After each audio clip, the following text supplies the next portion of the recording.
सबसे पहले बात करेंगे सीधी बस हादसे की। तो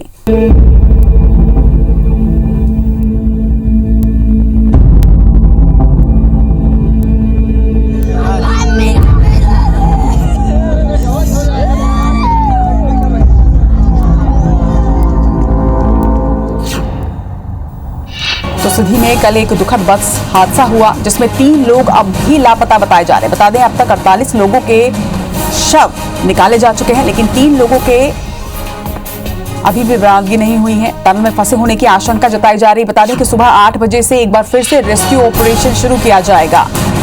कल सुबह 5 बजे नहर में ये यात्री बस गिरी थी। लगभग 60 लोगों के इसमें होने का अनुमान था, जिनमें से 48 शवों को निकाला जा चुका है। 7 लोगों का रेस्क्यू कर लिया गया था, लेकिन 3 लोग अब भी लापता बताए जा रहे हैं और इनके लिए रेस्क्यू ऑपरेशन आज सुबह 8 बजे से फिर से शुरू किया जाएगा।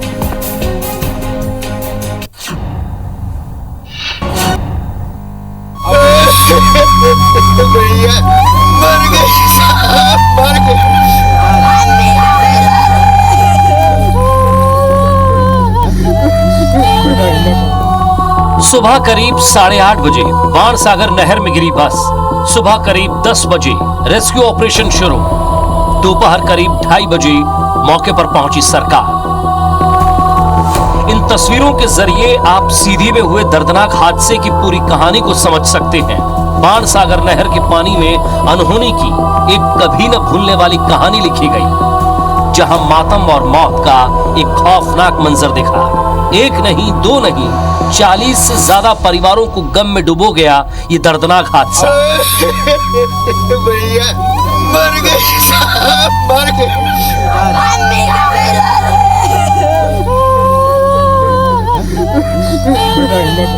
लेकिन जो ये घाटी सी बस बहुत तेज रफ्तार में थी, बहुत तेज, और अचानक से ले जाकर वही बस ढोल दी और ड्राइवर निकल के भाग गया। बस जैसे उसमें गिरी, पूरे बस में पानी भर गया। हम लोग कांच तोड़ के निकालने की कोशिश की, लेकिन कांच नहीं टूटा। फिर हम कैसे बाहर आए, हम अपने भाई को भी निकालने की कोशिश की, आधी दूर तक निकाले अपने भाई को, लेकिन कहाँ छूट गया हमको नहीं पता। जी हाँ, सीधी के रामपुर नैकिन में हुए भीषण हादसे के बाद राजधानी भोपाल तक हड़कंप मच गया। सीएम शिवराज सिंह चौहान ने हादसे के बाद गृह प्रवेशम कार्यक्रम और कैबिनेट की बैठक स्थगित कर दी। वहीं राहत और बचाव कार्य तेज करने के जरूरी निर्देश दिए। इसके अलावा मृतकों के परिजनों को 5-5 लाख रुपए के मुआवजे की घोषणा की गई। इस दुखद घटना में, दुर्भाग्यपूर्ण घटना में, जो हमारे भाई बहन नहीं रहे, उनके परिवार को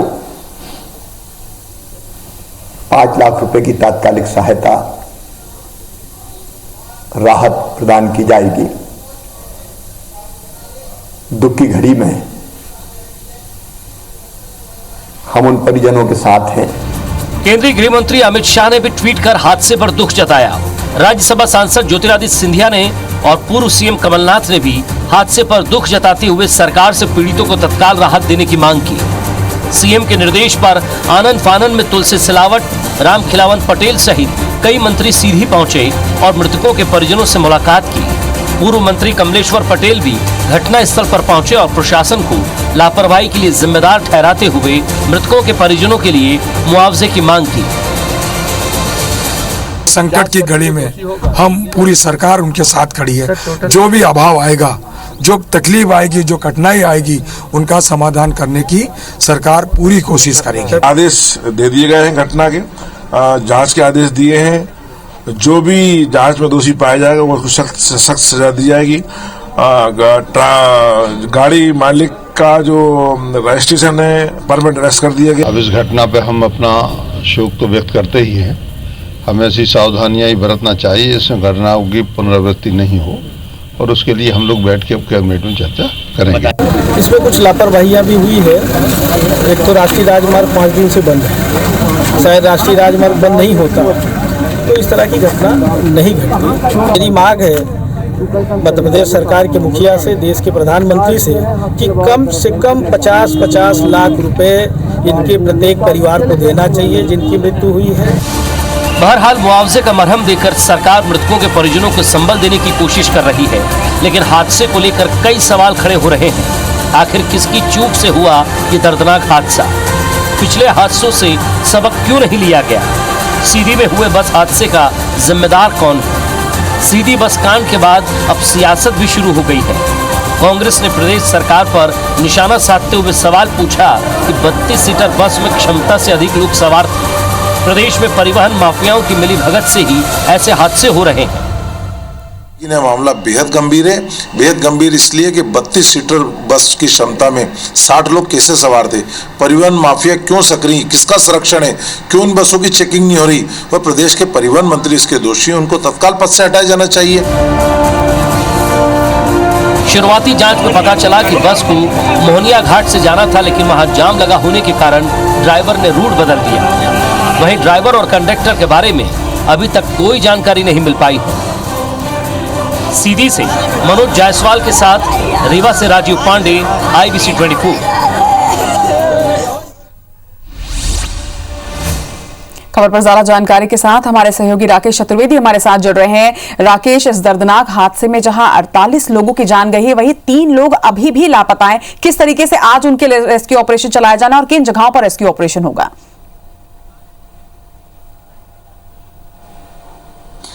देखिए, पूरे मामले की बात करें, जो कल जिस तरह से दोपहर के बाद भी लगातार जो रेस्क्यू ऑपरेशन चल रहा था, उसमें अभी तक की बात करें, जो एक मोटी जानकारी मिल पा रही है, जो सवारियों की बात है, करीब 58 उसमें सवारी थे। हालांकि इसमें जो क्लिंजर और जो बस ड्राइवर हैं उनकी संख्या अलग है।